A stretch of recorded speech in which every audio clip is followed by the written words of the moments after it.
All right, let's jump right into this explainer on the final module of our digital language education journey. Today marks a really exciting shift. We're officially moving away from just understanding digital pedagogy in theory, and we're stepping right into the real world to intentionally enact it in your everyday educational context.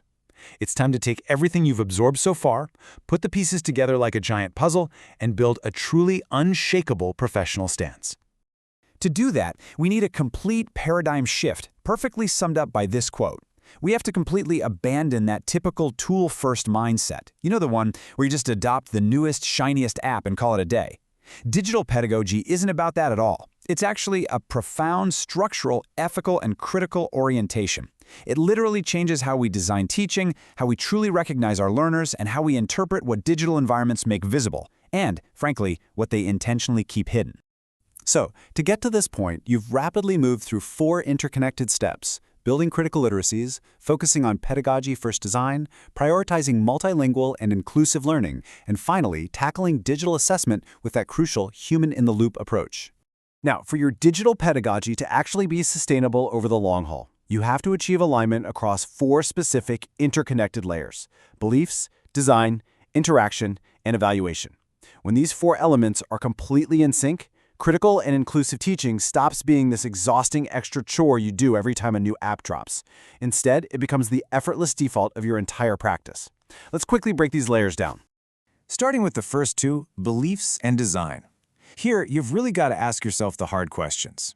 Do your foundational beliefs about technology, like whether you view platforms as neutral tools or as highly ideological environments, actually match up with how you design your everyday tasks? Are your materials proactively anticipating the beautiful diversity of your learners, or are you just scrambling to react when learning barriers inevitably pop up? Moving on to the next 2 layers, interaction and evaluation. You have to fiercely evaluate your digital classroom routines here.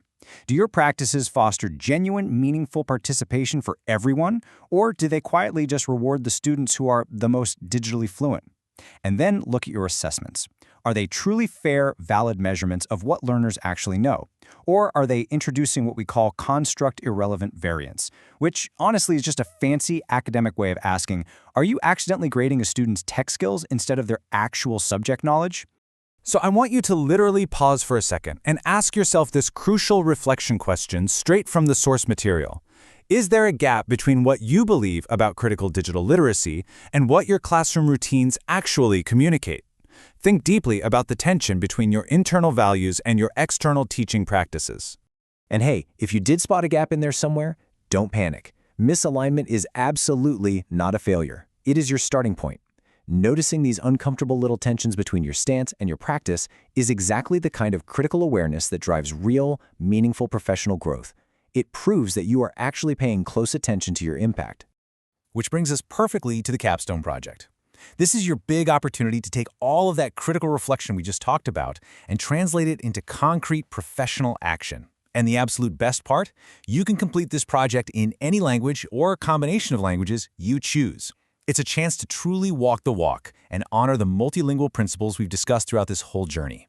You'll be choosing one of these 4 pathways for your project. Whether you go with option A, B, C, or D, every single one of them requires you to integrate concepts from the previous units and rigorously prove your pedagogy-first orientation. Let's look closer at the first 2 choices. Option A lets you dive deep into reflective inquiry. You'll critically analyze your changing assumptions, ethically examine one specific digital tool through an inclusive lens, and outline your commitments moving forward. Option B, on the other hand, is highly practical. You're going to design an integrated, technology-mediated lesson grounded in a real communicative purpose, and you'll have to justify every single digital tool and multimodal element you decide to use. Or if you lean towards the final 2 options. Option C allows you to tackle an existing assessment. You'll completely redesign it to strip away that construct-irrelevant variance we talked about earlier, ensuring absolute fairness and multilingual access. And finally, Option D is really for the creators out there. You will build a brand new, highly accessible AI-enhanced or multimodal learning resource, making sure universal design features are baked right in from square one. Now, no matter which route you take, here's how the whole project gets evaluated. We're looking at these shared, rigorous criteria. We aren't just looking to see if you can use tools. We want to see systematic conceptual integration and deep critical reflection. We're looking for transformative inclusion and a deeply examined ethical engagement with the tech. And honestly, perhaps most importantly, it has to be feasible. Your project needs to be realistic and firmly grounded in your specific real-world teaching context. As we wrap up this explainer and you head off to start your capstone project, I want to leave you with one final provocative thought. Out of everything we've covered, what is one question you are carrying forward into your practice? What still remains unresolved for you? Let that specific question be the compass that guides your continuous growth. Thanks for diving into the source material with us, and I honestly can't wait to see how you completely transform your digital pedagogy.